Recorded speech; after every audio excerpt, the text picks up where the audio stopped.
Во Владикавказе в ближайшие 2 месяца появится первое на Северном Кавказе региональное отделение фонда Сколково. Об этом стало известно в ходе рабочей встречи с представителями организаций в Северо-Остинском государственном университете. Это упростит для компаний региона получение статуса резидента инновационного центра, а также позволит претендовать на гранты фонда. Также обсудили перспективы сотрудничества Сколково и Северной Осетии в сфере образования и научно-исследовательской деятельности. Помимо этого, гости ознакомились с идеями и уже готовыми проектами стартапов молодежи. Смотрим на то, чем фонд Сколково может помочь стартаперскому движению Северной Осетии.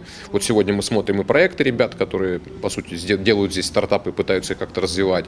Ну и, конечно, мы смотрим на том, как системное сотрудничество может между фондом Сколково и Северной Осетией выстроиться. Думаю, что мы в ближайшие месяцы примем решение о том, чтобы здесь появилось физическое лицо, наш представитель, который, собственно, будет представлять наши интересы, помогать компаниям.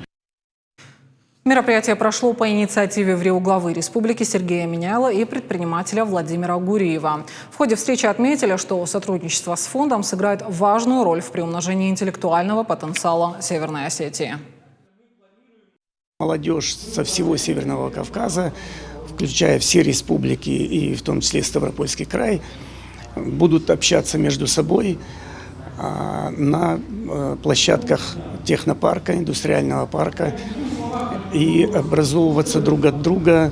У них будут появляться совместные идеи, которые будут воплощаться в жизнь благодаря тому, что под это будут созданы все условия.